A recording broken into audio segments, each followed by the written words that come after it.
Assalamualaikum warahmatullahi wabarakatuh.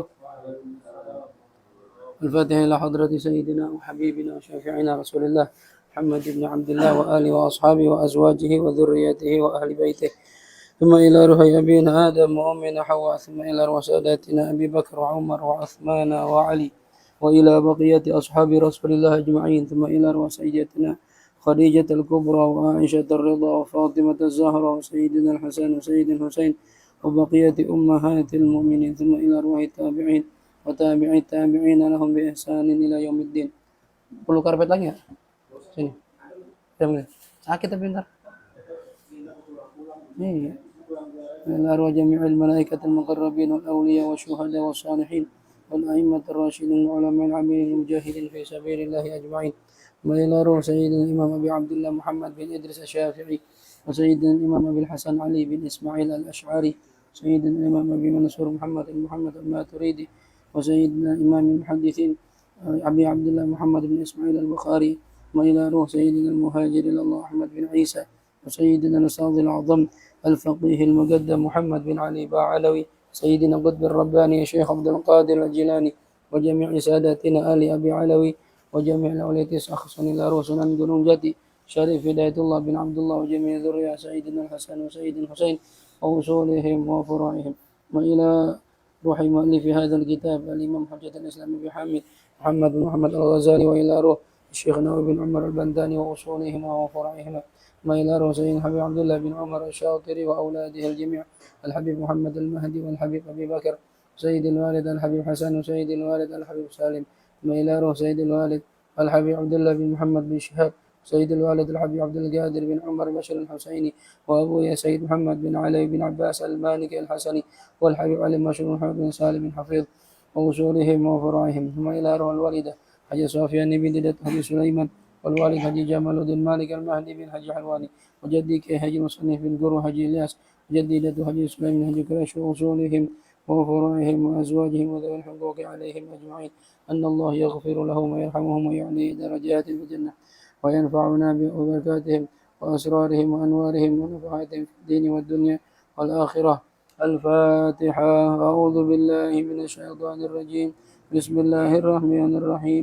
الحمد لله رب العالمين الرحمن الرحيم مالك يوم الدين، إياك نعبد وإياك نستعين، اهدنا الصراط المستقيم صراط الذين أنعمت عليهم غير المغضوب عليهم ولا الضالين، آمين. بسم الله الرحمن الرحيم.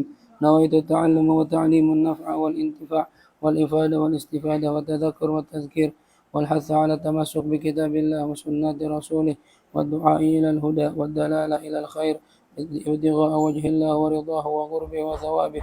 اللهم يا من مقاليد الأمور كلها بيده وإليه يرجع الأمر كله، يا فتاح يا عليم افتح لنا فتحا قريبا، يا فتاح يا عليم يا فتاح يا عليم يا فتاح يا عليم.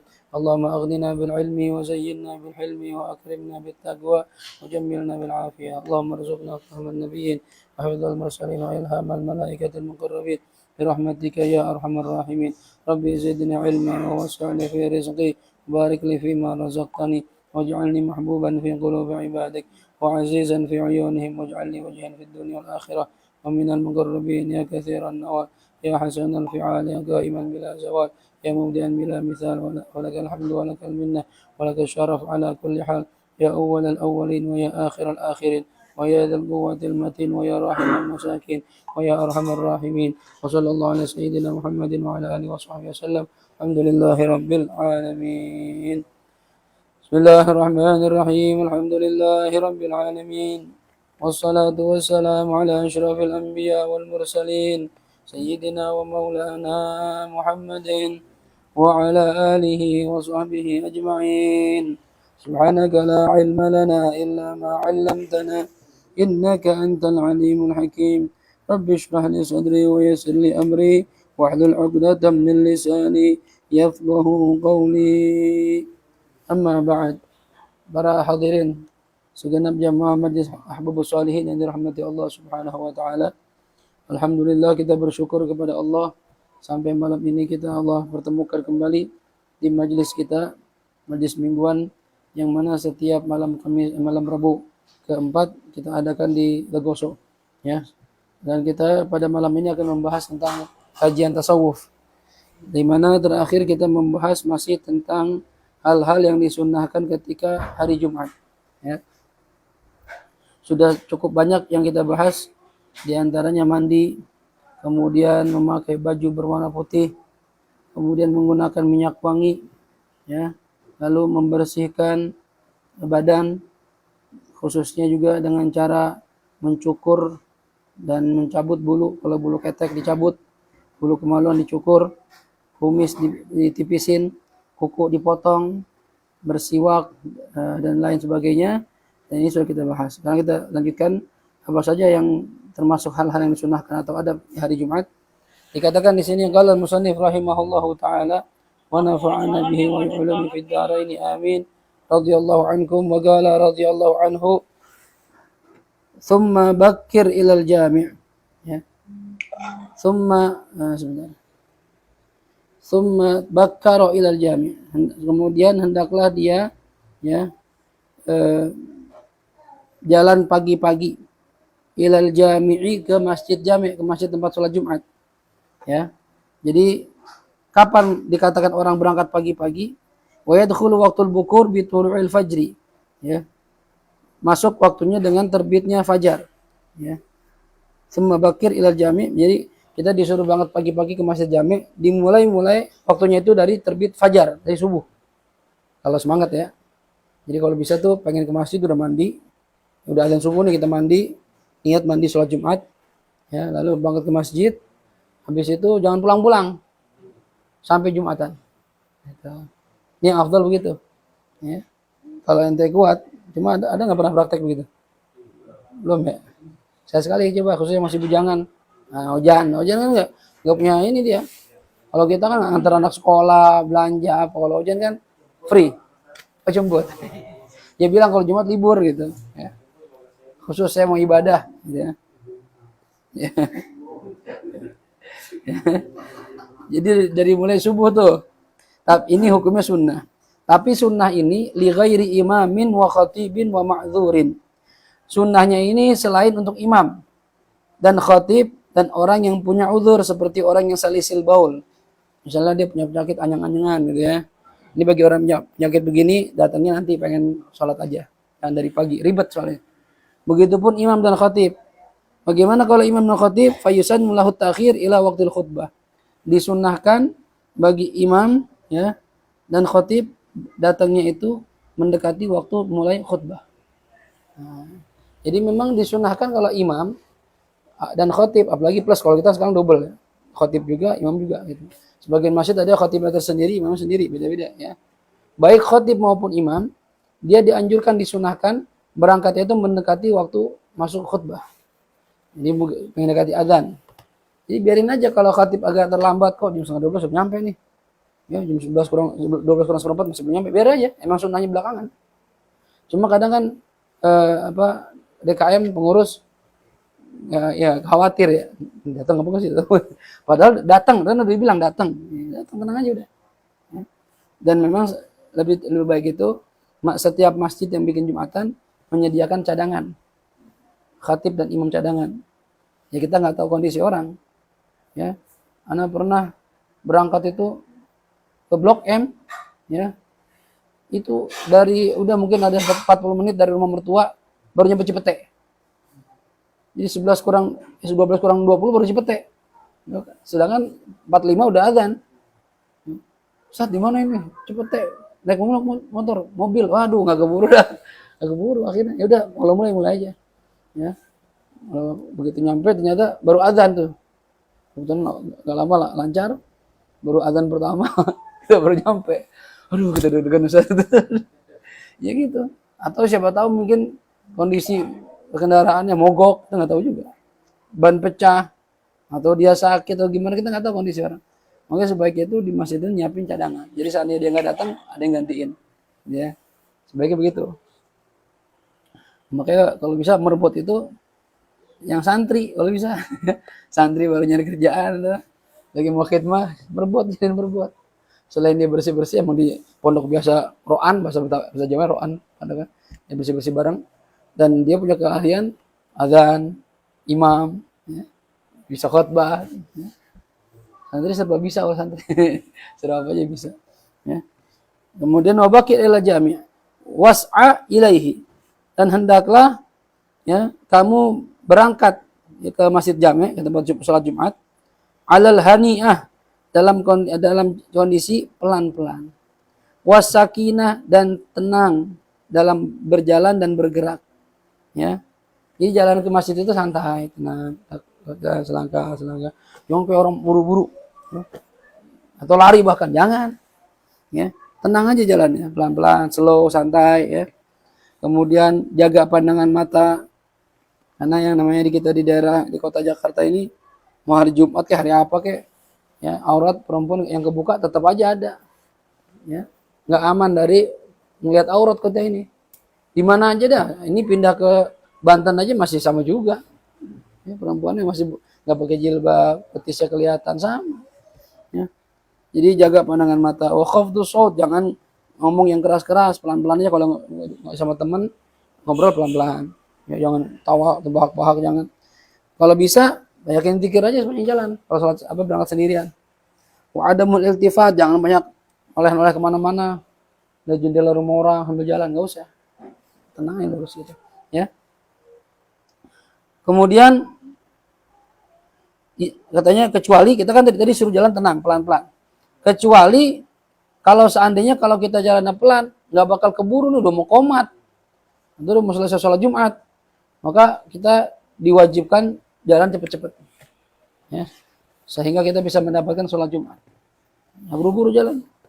Ini udah rakaat kedua, santai, jalan dari ITC ke Haji Nawawi, ya lama, keburu salam itu, kabur sono, ya, jalan-jalan. Jadi dia jalannya kalau bisa tuh berangkat Jumatan pagi-pagi.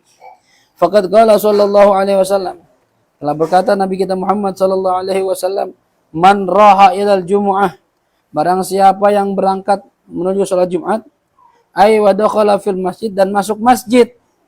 Ini jangan jalan pagi mampir ke warung. Ya. Bener pagi, emang ke warung dulu. Ya, pasar dulu. Itu bukan berangkat Jumatan namanya. Ini berangkat pagi-pagi langsung masuk masjid, nunggu di situ. Yang masuk ke masjid fi sa'atil ula, di jam yang pertama ya, faka'annama qarraba badana, maka seakan-akan dia telah mendekatkan diri kepada Allah dengan mengorbankan seekor unta ya. Jadi kalau ingin dapat pahala korban unta, kita Idul Adha aja ya, kambing satu paling, sapi bertujuh gitu kan.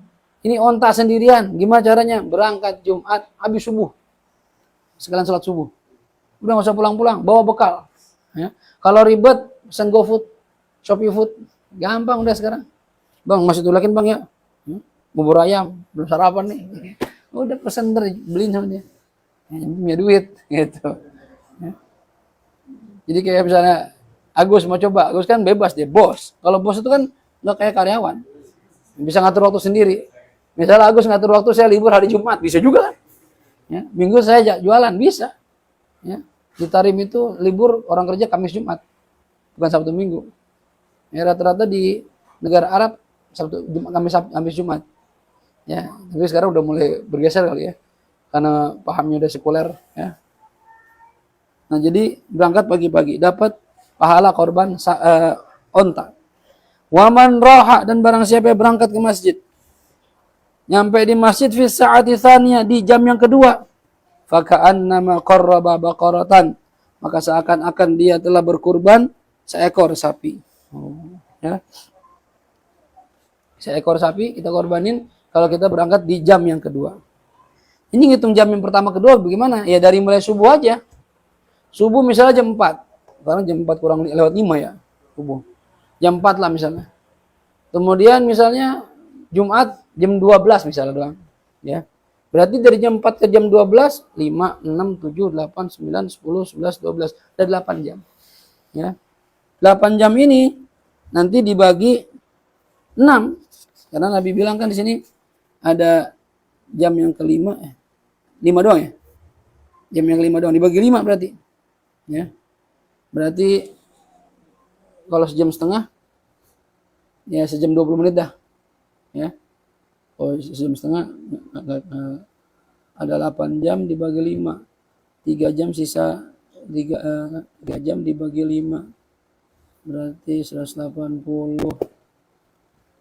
Ya, 180 bagi 5 ya benar. 30 ya. 1 jam 36 menit kurang lebih ya. Sejam setengah gitu, sejam setengah. Ya, jadi dari subuh dari jam 4 sampai jam setengah 6 berarti itu jam yang pertama. Setengah 6 sampai jam 7 yang kedua. Jam 7 sampai setengah 9 ya, jam 3. Setengah 9 sampai jam 10 jam 4 ya. Jam 10 sampai setengah 12 nah, jam 5. Nah, kita sekarang bisa ngukur diri sendiri, diri kita masing-masing ya. Kita dapat apa ini ya? Kayaknya kalau onta kayak jauh ya. Jarang ya habis subuh langsung sampai Jumatan. Ya. Berarti ente coba setengah 6 enggak? Setengah 6 juga jarang. Berarti sapi juga jarang. Berarti kita coba yang jam ketiga. Kami bilang apa nih? Ya. Wa man raha fi sa'ati tsalitsah.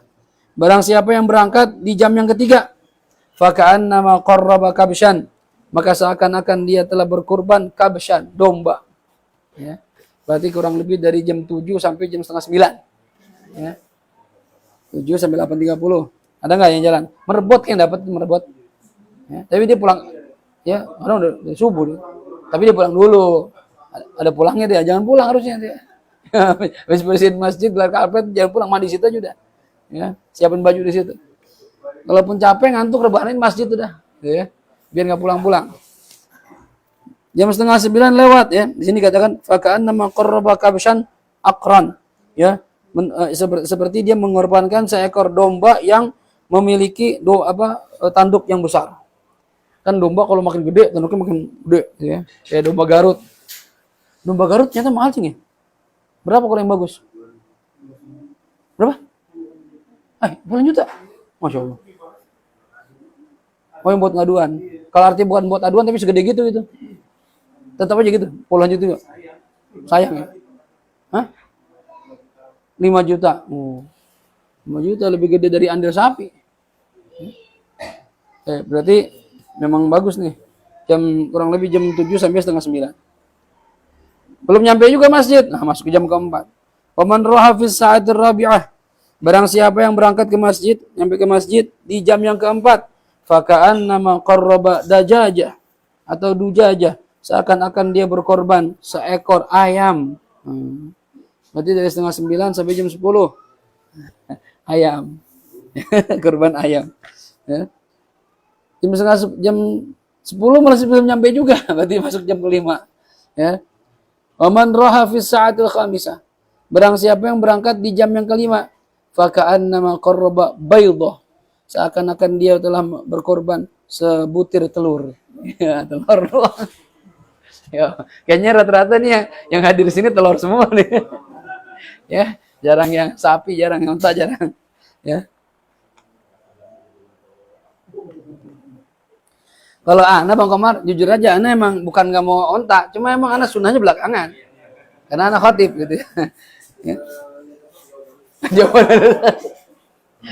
Bentuk Bang Komar nggak bilang gini. Perasaan kalau nggak ada tugas telat juga. Itu kalau nggak ada tugas telat juga karena kebiasaan Bang Komar. Ya jadi lupa. Ya. Lagi nggak ada jadwal, biasa ada lupa jadi. Ya, jadi kita kayaknya telur semua ini. Ya.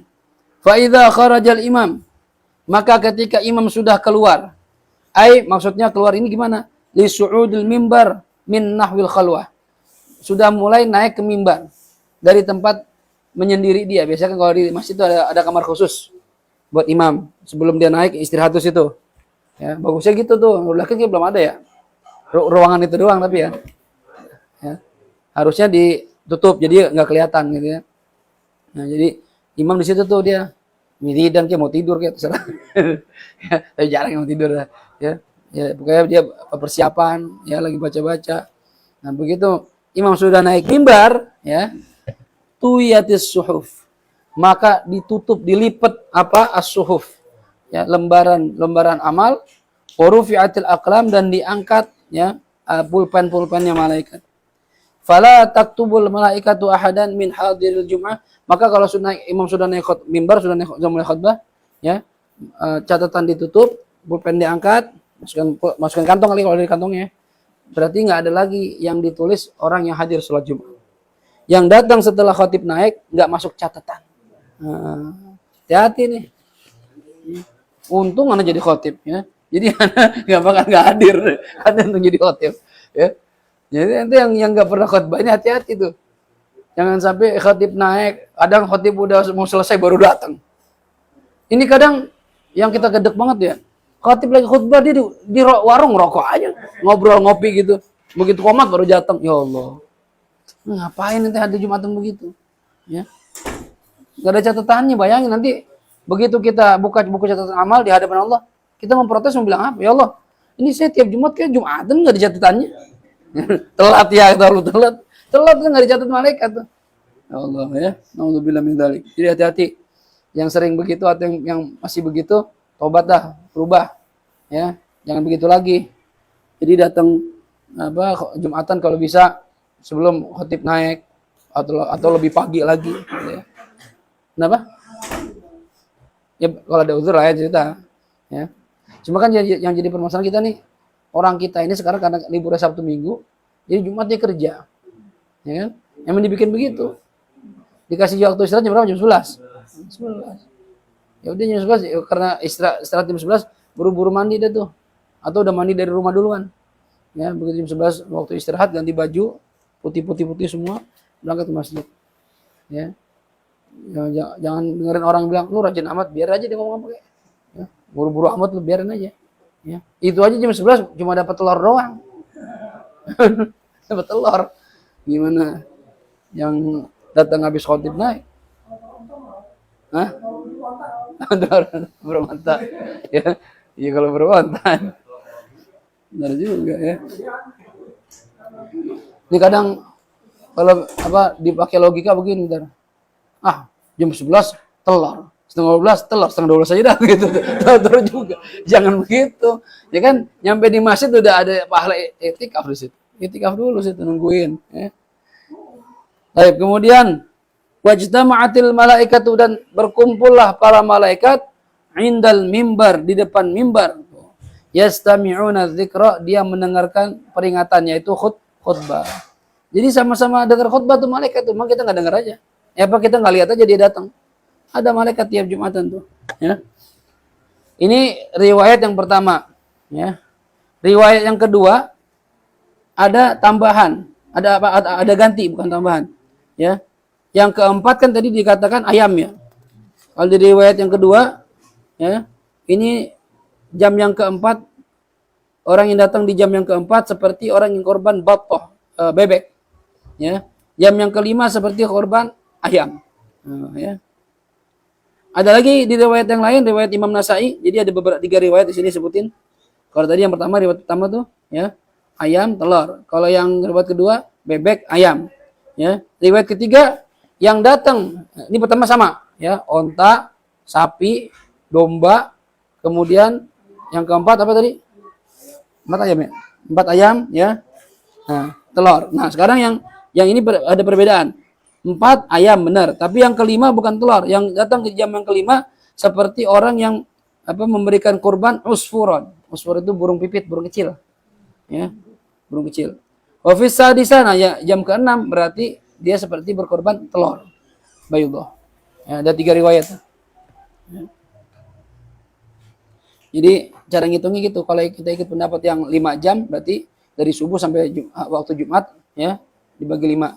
Kalau kita ikut pendapat yang hadis yang 6 jam berarti dari mulai subuh sampai Jumatan dibagi 6. Ya. Baik. Kemudian wa yuqalu dan dikatakan innan nasa sesungguhnya manusia fi qurbihim dalam kedekatan mereka indan nazar ya ketika melihat ila wajhillahi ta'ala ke zatnya Allah Subhanahu wa taala kan nanti kita di surga ada kesempatan ngelihat Allah. Nah, ngelihat Allah itu kan rame-rame ya. Itu siapa yang barisan pertama tuh? Orang kalau nonton konser kan di depan paling jelas. Nah, kelihatan kita bisa foto-foto video. Kalau yang belakang ya pakai zoom gitu. Nah, orang yang nanti ngelihat Allah, yang paling dekat tempatnya untuk melihat Allah ala qadri bukurihim ilal jum'ah. Ini sesuai ya kadar mereka datang pagi-pagi untuk ketika sholat Jumat. Yang datangnya pagi-pagi itu di barisan pertama ngeliat Allah tuh. Wah, ngeliat langsung Allah. Ya. Yang datangnya jam 11, jam setengah 12, belakang dulu. Ya. Allah itu ya kejauhan liatnya, nggak puas. Ya, jadi kalau kita pengen lihat Allah dengan dekat, ya datang pagi-pagi, biar dimasukin soft awal situ. Enak, ya. Paham ya? Jadi tergantung kita nih, usaha kita ketika di dunia, begitupun balasan kita di akhirat. Orang yang capek di dunia, ya dengan ibadah, dengan taat, ya nanti tempatnya enak di surga. Ya, cuma kalau di dunia santai-santai aja, saya mau Ustaz yang penting yang wajib-wajib aja dan yang sunnah kan sunnah doang nggak wajib. Ya, udah ntar sana pun surga paling belakang. Beda kelas sama yang rajin. Jadi jangan saling siapa-siapa tuh. Ya. Ya. Yang datang paling pagi apa yang duduk di saf paling depan? Enggak, datangnya pagi. Datangnya pagi. Nah, harusnya kalau datangnya pagi sok duduknya di saf depan. Jangan udah pagi di belakang nyender, tidur. Bangun orang azan. Pagi sih pagi tidur doang, jangan tidur ya, baca waqiah kayak apa ya, baca Quran gitu, baca sholawat. Udah bener paginya udah bener tidurnya itu. Ya.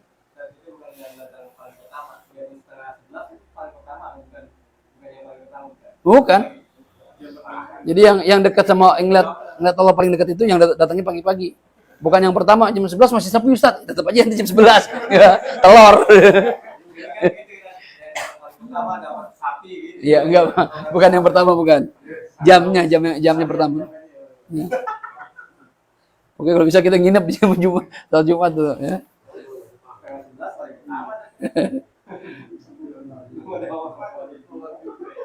Nah, ini kata Rasulullah SAW, ada 3 perkara, ya, seandainya manusia tahu, ya, besarnya pahalanya, maka mereka akan rela naik onta untuk mengejar 3 perkara ini. Ya, pahala gede nih. Kalau tahu pahalanya pasti orang rela kan jauh nih misalnya, rela naik onta, walaupun nyawa biarin deh. Ya. Itu yang pertama apa? Al-adzan. Adzan itu pahala gede. Dan aman adzan itu, beda sama imam. Al-imam dhamin wal muadzin madmun, kata Rasulullah. Imam itu dia yang menjamin pahalanya makmum, artinya sah tidak sholatnya makmum tergantung dia. Kalau dia benar sholatnya, dia dapat pahala sejumlah orang yang sholat di belakang dia. Ada orang sholat di belakang 200, dapat pahala sholat 200 orang. Plus dia 201. Itu imam. Tapi kalau dia salah, Fatihahnya nggak benar, rukunnya nggak benar, syaratnya nggak benar, batal semua, nanggung dosa 200 orang tuh. Berat jadi imam itu. Kalau belum siap jangan. Tapi kalau muadzin, madmun. Muadzin itu orang yang adzan dijamin pahala. Setiap orang datang ke masjid gara-gara dengar adzan dia dapat pahala sejumlah orang itu. Waduh. Ini kalau disuruh milih lebih aman mana? Jadi imam, jadi makmum. Jadi imam, jadi muadzin, jadi muadzin. Ya. Cuma memang yang pengen adzan juga tahu diri. Kalau suaranya nggak enak, ya nggak usah maksain diri. Oh, Ustaz Safid pahala gede nih.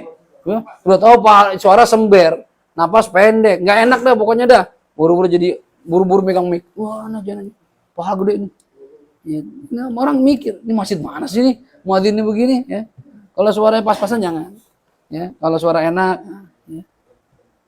Merdu tinggi gitu, ya. Kalau yang azan kurang orangnya. Kurang. Ada yang azan disuruh azan lah. Orangnya gimana? Kurang apa maksudnya? Stres.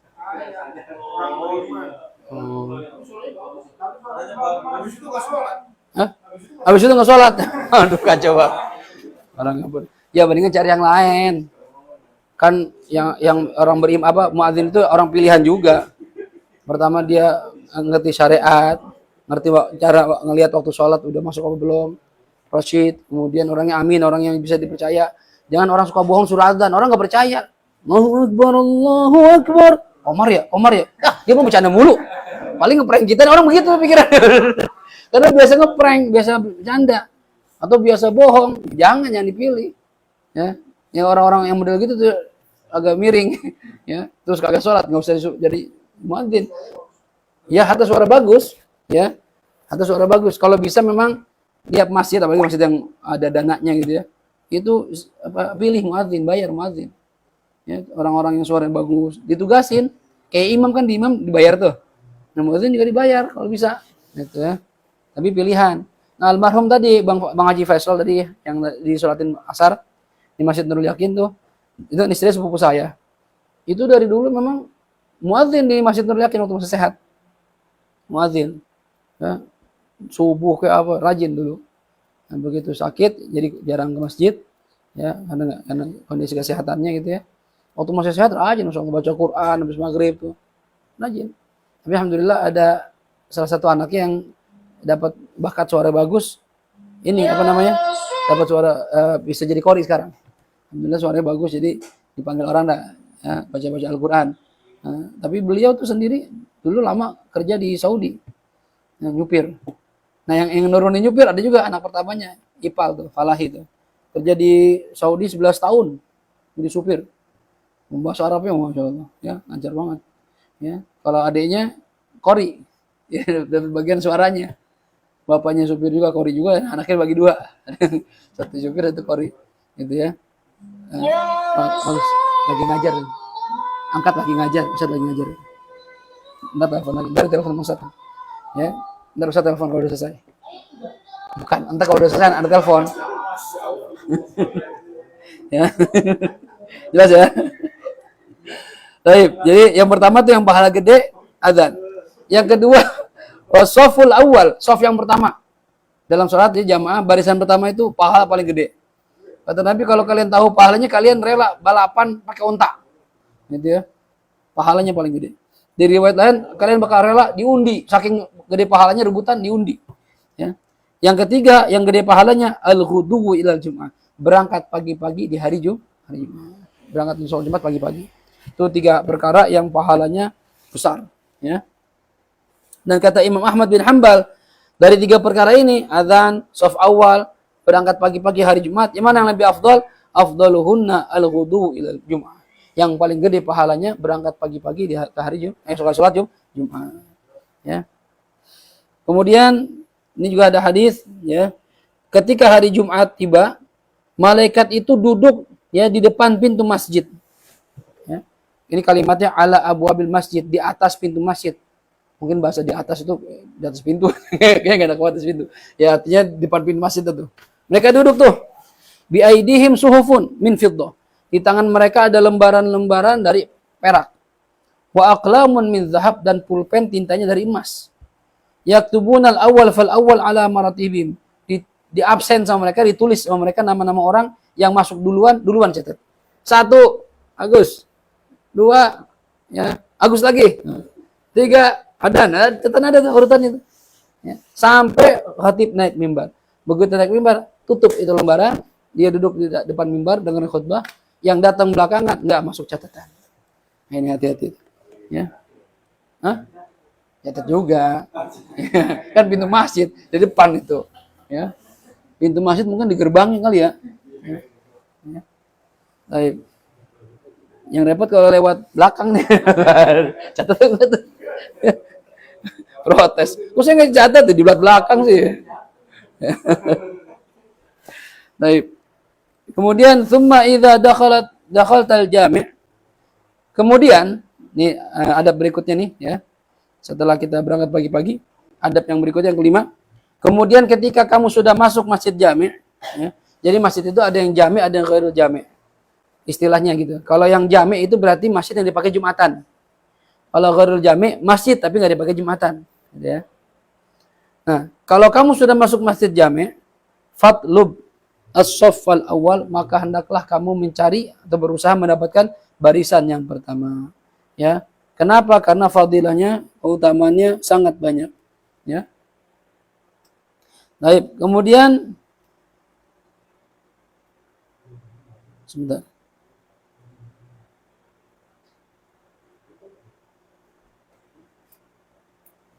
Ada seorang ulama bernama Sa'id bin Amir.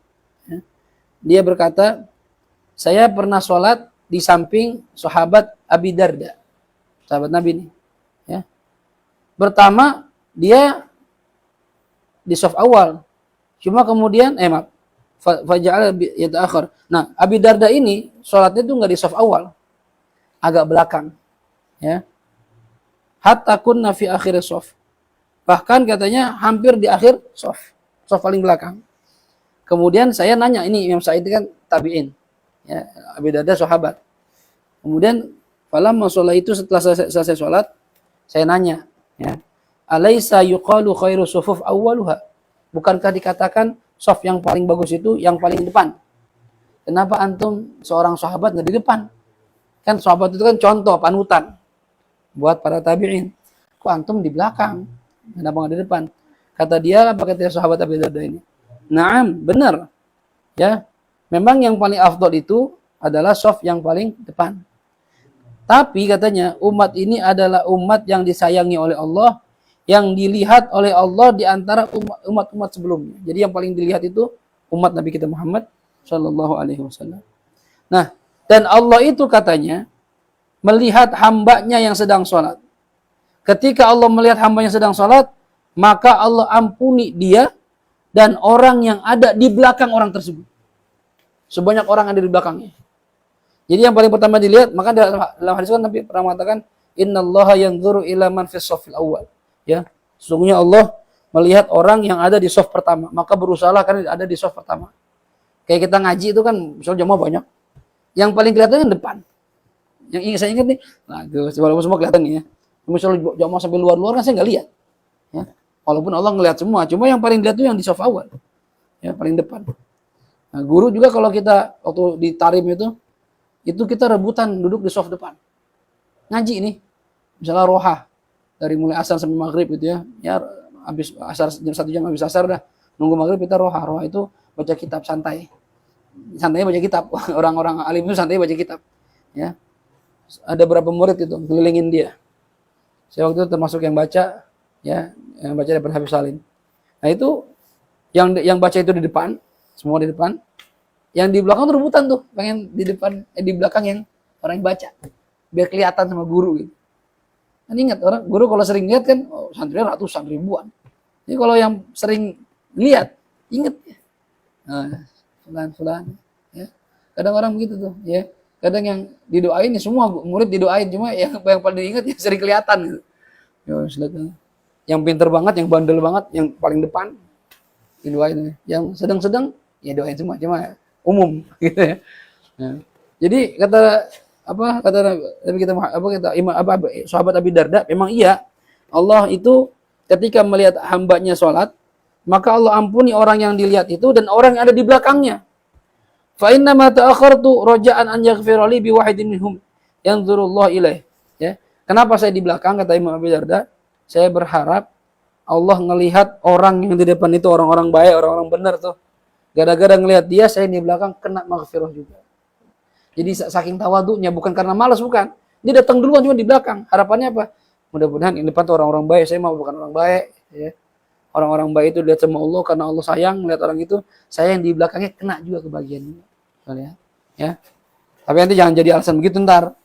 Belakang mulu. Saya mudah-mudahan dapat ampunan dari orang depan. Ente mah di depan aja udah. Berusaha di depan. Ya. Baik. Kemudian bahkan katanya, dan barang siapa yang mundur dari shaf awal dengan niat ini, yaitu mendahulukan orang yang lebih utama dibandingkan dia, ya, misalnya kita di depan nih, tiba-tiba kiai dengan kita, ya, Kiai Ahmad Yani datang, ya, Kiai Ismail Ishaq, ya, masa kita di depan dia kan gak enak, mundur, itu gimana? Itu lebih utama, ya, harapannya apa? Niatnya tadi tuh, mudah-mudahan beliau yang kiai-kiai di depan, saya di belakang kena ampunan juga. Jangan sampai gara-gara kita di depan nih, ya, padahal kita orang gak bener, ya hafid lagi di depan, akhirnya dia ingin dimaafin, yang belakang gak dimaafin juga, gitu. Khawatir begitu, khawatirnya, walaupun Allah mungkin gak begitu. Cuma kalau bisa yang depan itu orang-orang yang afdal tuh, ya, ahli ilm, ahli salah, bahkan para aulia, para habaib, para kiai di depan, biarin mereka di depan, walaupun kita datang duluan, adab kita mundur, itu adab namanya. Walaupun sebenarnya, ya, isar alal ghair dalam masalah ibadah makruh. Lebih mengutamakan orang lain dalam ibadah itu makruh sebenarnya. Ya, kecuali dalam hal ini.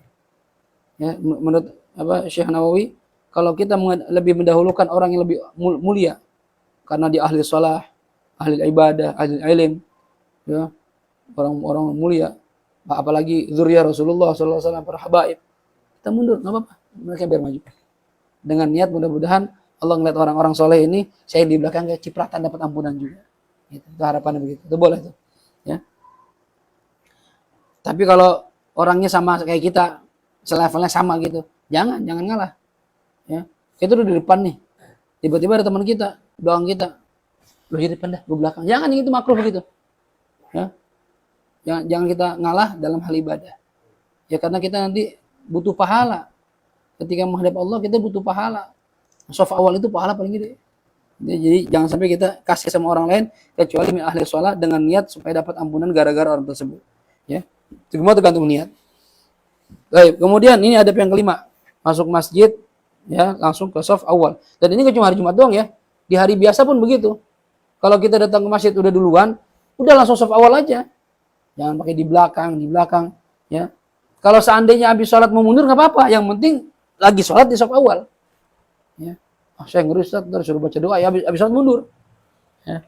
Nggak apa-apa, cuma usahakan sholatnya di shaf awal. Ya. Ini kan kadang yang karena berarti kalau jadi imam ya, ayo maju. Orang main nyuruh-nyuruh gitu. Jangan pakai lu aja, itu aja maju dah. Masih kosong.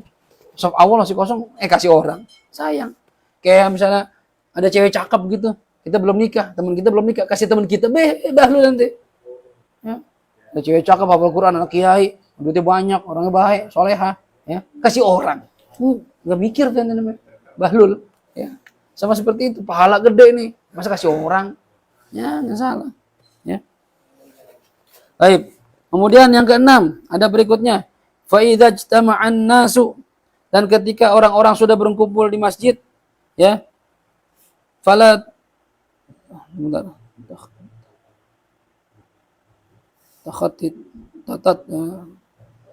fala apa sih itu? Ada yang bawa kitab? Enggak ada yang bawa kitab. Semua enggak bawa kitab ya. Ya, di sini kalimatnya Pak. Fala tukhaddi riqabahum. Ya. Janganlah kamu melangkahi riqab mereka, punuk mereka. Jadi kalau kita lagi pengen udah masuk masjid nih, orang udah pada datang, ada di depan tuh kosong. Ya. Ente jangan ngangkat kaki, jangan ngelebihin pundak mereka. Orang dilangkahin. Jangan, kalau memang masih ada tempat yang kosong, ente mau ke situ, permisi. Siap Mas, Pak, misi ya Pak. Jadi dia pinggir gini, kita lewat. Jadi kita nggak boleh ngangkat kaki sampai melangkahi pundak mereka. Nggak boleh itu begitu. Ya, mengangkat kaki kita sekiranya kaki kita ini sejajar sama bahu mereka, itu nggak boleh. Ya. Jadi cara bagaimana? Caranya ya kita minta izin supaya dia ngasih celah biar kita lewat. Pak, maaf ya Pak, masih kosong, saya mau ke depan. Iya, silakan. Ya. Atau kalau khotib sudah berkhutbah, nggak usah ngomong karena jadi menghilangkan pahala. Kasih isyarat aja. Ya, kita lewat situ. Ya. Apa hukumnya kita ngelangkain orang seperti itu? Makruhun. Karohatan syadidah. Makruh dan kemakruhannya makruh banget. Ya. Jadi melangkahi orang itu makruh banget. Baik, kemudian yang berikutnya, wala tamur baina aidihim wa hum yusallun. Adab yang berikutnya kalau kita udah di masjid nih hari Jumat, orang udah ngumpul ya. Dan janganlah kamu melewati di depan orang-orang yang sedang sholat. Orang lagi sholat melewat-lewat aja, tunggu mereka selesai. Ya Ustaz, tapi saya mau ke sono. Ya ntar dulu, ente datang telat. Sabar dulu sampai dia selesai sholat, atau ente lewat di belakangnya ada orang nggak sholat, lewat belakangnya. Jangan main langkahin aja. Dulu Nabi pernah bilang, ya dan satu hadis. Ini ada hadis ini. Apa kata Nabi Muhammad SAW? Lau ya'lamul marru baina yadayil musalli madza alaih lakana an yaqifa arba'in khairan lahu min an yamurra baina yadayh. Ya. Seandainya orang yang ngelewatin orang sholat, ya, orang yang jalan di depan orang yang sholat, dia tahu dosanya seperti apa. Kata Nabi nih, kalau orang kita tahu ngelewatin orang lagi sholat, di depan kita sholat lewat, lakana maka dia pasti rela berdiri selama 40.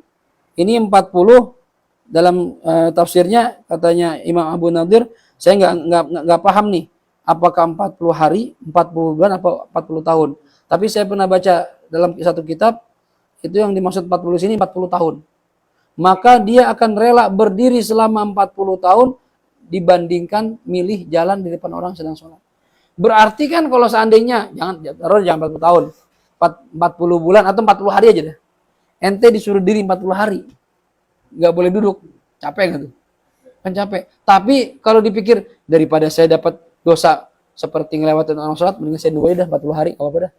Berarti kan ini dosanya apa? Siksaannya luar biasa. Orang rela diri 40 hari atau 40 bulan atau 40 tahun dibandingkan dapat siksaan gara-gara ngelewatin orang di depan orang lagi sholat. Berarti kan hukumannya luar biasa. Kalau hukumannya ringan, misalnya, ya, ente pilih mana? Diri 40 hari, nggak boleh duduk, apa dicubit? Mendingan cubit Ustaz. Ya, cubit doang. Tapi kalau pilihannya, ente pilih mendingan mana?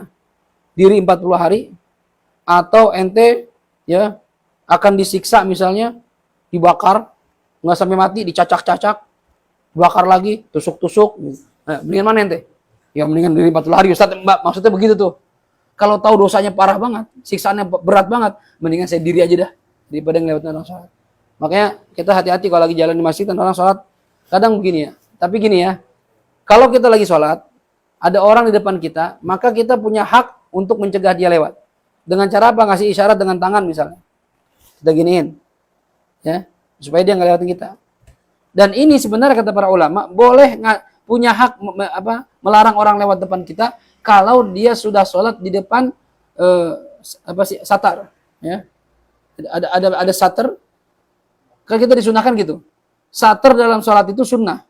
Yang paling afdal satarnya itu tiang atau tembok. Nah, jadi kalau kita mau sholat sunnah, cari tiang, depan tembok, itu lebih afdal.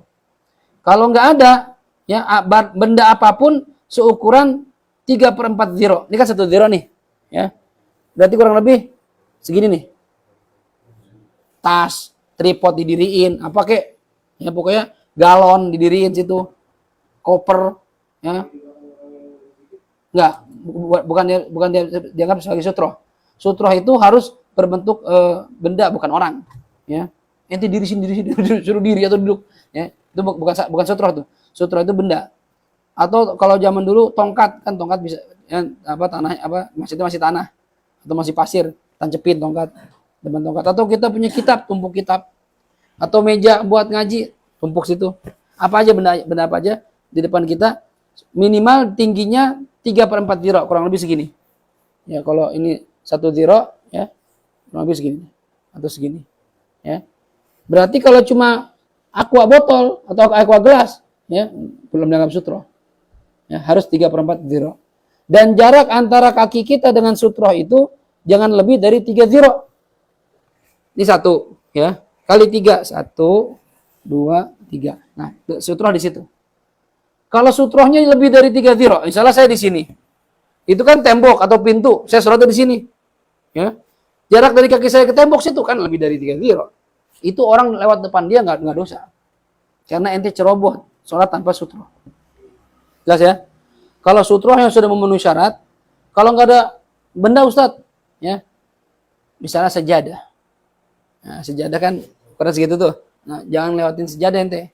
Di depannya boleh, tapi di tengah-tengah sejadahnya nggak boleh. Sejadah nggak punya, bikin garis. Garis dari kaki kita memanjang ke depan. Nah, itu tandanya situ. Ya, kalau misalnya bisa. Kalau di Masjid Nurul Yakin kan sudah disiapin sutroh kecil. Kayu-kayu tuh, papan-papan tuh. Pakai. Ini orang-orang kadang udah ada papan. Sampingnya nggak pakai juga. Karena mungkin nggak ngerti hukumnya kali. Itu sunnah. Ya. Kalau kita sudah punya sutroh, ada orang sholat di depan kita, maka kita punya hak untuk mencegah dia. Melarang lewat. Tapi kalau nggak ada sutrohnya, nggak ada hak larang. Ya. Tapi dia dosa juga tuh lewat orang sholat. Ya. Jadi jagain begini. Sampai sini paham ya? Ini kadang ada orang yang nggak paham juga. Kita udah punya sutroh, dia masih melewati teman kita gini ini, dia bungkuk, permisi. Lagi sholat, misi gitu misi. Tetap nggak boleh misi, nggak boleh. Ya. Orang ditandain nggak boleh lewat, misi gitu. Misi. Kita pengen ketawa lagi sholat. Di orang bahlul juga. Ya. Dulu juga pernah ada orang lagi sholat, ya. Lalu ada orang mau lewat depan dia cegah dong pakai tangannya. Malah salaman tuh orang. Ini dibikin ngajak salaman, ya.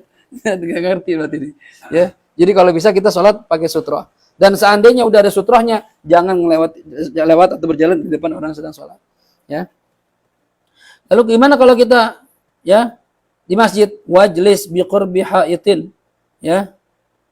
Maka hendaklah kamu duduk di dekat tiang atau tembok, ya. Hait itu tembok, au ustuwana atau tiang, ya.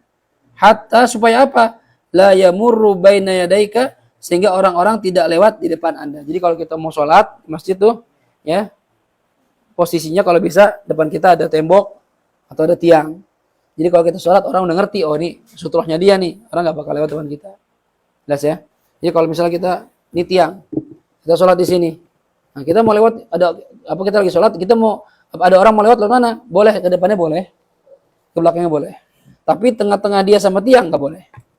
Sholat kalau depan tiang berarti dia jalan depan orang sholat? Enggak, karena sudah ada pembatasnya.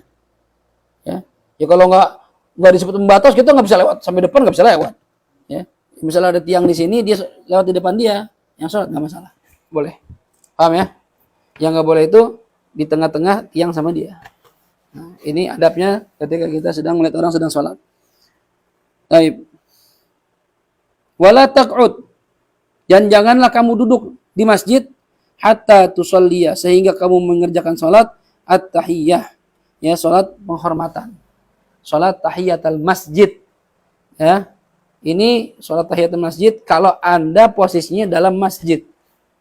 Kalau Anda posisinya di luar masjid, kayak misalnya ente salat pas di parkiran karena penuh, maka ente nggak sunnah salat tahiyat masjid karena ente di parkiran, dan nggak ada tahiyat parkiran, nggak ada, khusus masjid, ya.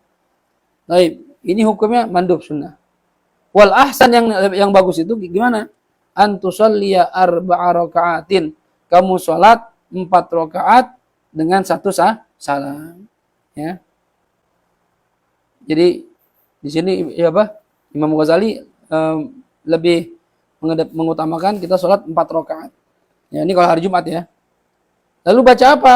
Taqra, dan hendaklah kamu baca kulla raka'atin, di setiap rakaat, ba'dal Fatihati, setelah surat Fatihah, al-Ikhlas, surat al-Ikhlas. Berapa banyak? 50 marratan, 50 kali. Jadi kita masuk masjid, sholat tahiyat masjid, lalu setiap rakaat setelah Fatihah baca al-Ikhlas 50 kali. Berarti kalau 50 kali 4 berapa? 200 al-Ikhlas. Ya. Buat apa kita baca ini? Fafil khabar, dalam satu riwayat dikatakan dalam khabar, anna man fa'ala dzalika, sesungguhnya orang yang mengerjakan hal itu, lam yamut, tidaklah dia akan meninggal dunia, hatta yara maq'adahu minal jannah, sampai dia melihat tempat dia di surga, au yura lahu, atau diperlihatkan kepada dia. Jadi kalau kita rutin tiap Jumat salat 4 rakaat di masjid, tiap rakaat baca Fatihah sama Al-Ikhlas 50 kali, jadi jumlahnya 200, itu kalau meninggal dunia udah dilihatin tempatnya di surga. Jadi kita udah kasih slide film tempat kita di surga dengan bidadarinya, dengan istananya, Masya Allah. Jadi luar biasa, ya. Wala tatruk at-tahiyyah, dan janganlah kamu tinggalkan salat tahiyatul masjid, wa in kanal imamu yakhthub, walaupun imam sudah berkhutbah. Ustaz, khatib udah mulai khutbah gimana? Karena ente di masjid tetap salat tahiyat masjid, ya. Tapi caranya kalau imam sudah khutbah 2 rakaat saja, jangan lebih, dan 2 rakaatnya ini ringan saja, pendek aja, jangan ringkas saja, jangan panjang-panjang, nggak usah baca Al-Ikhlas 50. Ya, keburu selesai khutbah nanti belum selesai, ya. Jadi yang ringkas saja. Jadi 2 rakaat, rakaat pertama Fatihah dengan Al-Ikhlas, Al-Kafirun, rakaat kedua Fatihah dengan Al-Ikhlas, sudah selesai. Nggak usah lama-lama. Jelas ya? Baik. Kemudian wa minas sunnah. Ini panjang nggak nih? Nah, sampai sini dulu ya, karena panjang pembahasannya. Ada pertanyaan nggak mengenai tema ini atau di luar tema? Ya.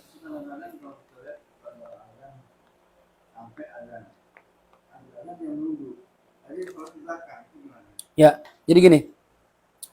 Sunnahnya muadzin itu punya alat tohar, punya wudu. Seandainya dia azan tanpa wudu, sah nggak azannya? Sah, cuma makruh saja begitu. Makruh ente begitu. Yang afdol, ente wudu dulu, baru ente azan. Tapi seandainya belum wudu, langsung azan gimana? Tetap sah azannya. Artinya nggak perlu diulangin. Ya, tapi Ustaz, dia habis azan duduk di belakang. Sofnya paling belakang. Ya berarti dia mengharamkan dirinya mendapat pahala gede. Ya, sayang-sayang. Kecuali niatnya tadi kayak Imam Abu Darda. Kenapa di belakang? Ah, saya mau orang kagak bener. Yang depan orang-orang baik semua. Nah, saya di belakang aja biar dapat cipratan. Nah, itu lain cerita tergantung niatnya. Tapi yang afdol di depan. Bahkan kan pintar dia mukim. Dia kan komat juga. Yang afdol itu kan orang yang komat adalah orang yang adzan. Yang afdol begitu. Walaupun boleh beda orang. Yang adzan A, yang komat B. Boleh. Tapi afdolnya itu yang adzan dan komat satu orang yang sama. Tapi bedanya kalau adzan dia boleh langsung mulai sang muadzin tanpa perintah imam karena dia yang lebih mengerti waktu. Tapi kalau komat, jangan dia komat sebelum ada perintah imam rotib. Misalnya Cingipul imam rotib, saya tadi adzan. Nah begitu pengen komat, saya harus tunggu aba-aba dari Cingipul dulu. Sunnahnya begitu sunnahnya. Jadi dia saya diem dulu nih sampai Cingipul bilang, Fit, mulai. Nah, baru saya komat. Ya, jangan kadang imam belum selesai sholat qobliyah, baru sholat tahiyatul, udah komat aja. Salah ini begini. Yang komat orang lain lagi bukan dia. Ya. Jadi banyak sunnah-sunnah yang ditinggalkan. Ya. Yang afdal pokoknya kalau bisa tetap di saf awal kalau masih memungkinkan. Ya. Baik, ada lagi pertanyaan? Silakan. Enggak ada?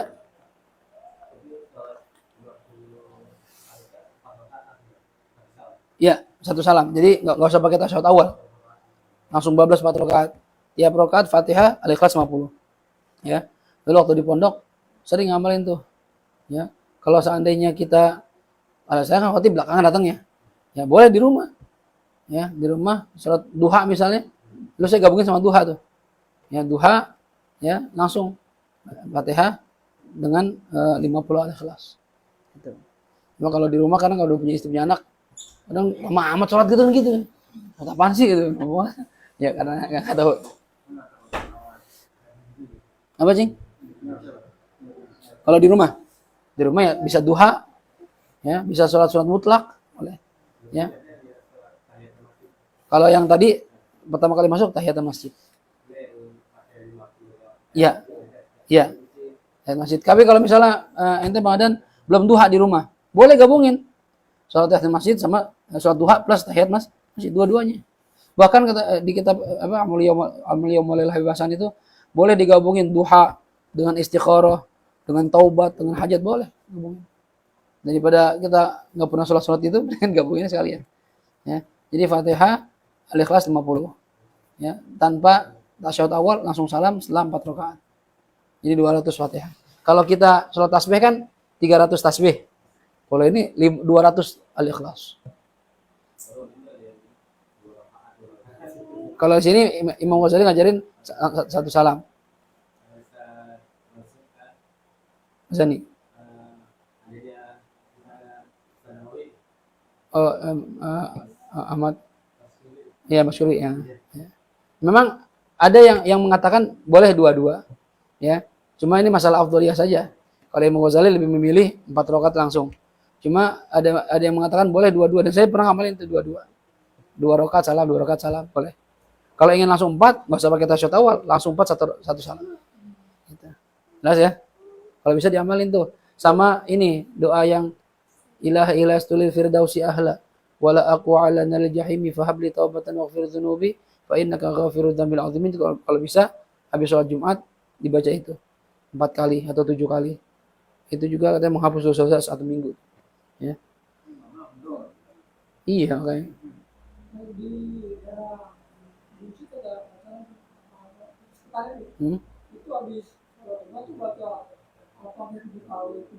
Ya, itu ada riwayat juga. Jadi sab'iyat namanya.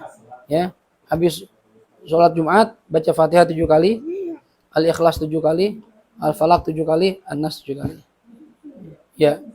Lalu itu nggak tahu apa amalan itu apa ada hadisnya, tapi itu amalan para solihin itu. Ya, termasuk Hasan ditarik pun begitu. Ya, baca tuh. Dan apa namanya? Dibaca juga habis itu Allahumma apa? Allahumma ya Ghani ya Hamid, ya Mubdi'u ya Mu'id, ya Rahim ya Wadud, aghnina bihalalika an haramik, bi ta'atika an ma'siyatika wa fadlika amman siwak 4 kali. Sama ilahi rasul fil 7 kali. Itu dibaca habis cuma ngapusin dosa-dosa tuh. Ya, ngelebur dosa-dosa. Ya, jadi itu amal yang bagus kerjain tuh kalau kita mampu. Cuma kalau kita di masing-masing kita mau baca sabiyat nggak bisa. Apalagi kita jadi imam, kita baca itu orang udah pada pergi. Ya, jadi tapi kita zikir biasa, habis itu apa salam kan itu kan amalan itu kalau nggak salah seingat saya kaki belum berubah dari posisi sholat. Jadi tidak sholat akhir. Kaki begitu posisinya. Kalau ingin dapat apa keutamaannya gitu. Ini kan agak repot. Ya. Masih bisa mungkin kalau kita masih bisa silakan diamalin. Ya. Ada lagi? Cukup? Agus ada ini apa? Menu apa? Udah. Ya. Si Soleh mana? Oh, dia nyalonin jadi RT. Ya.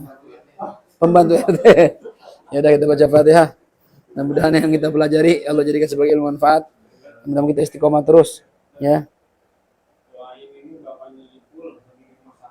Bapaknya Ipul.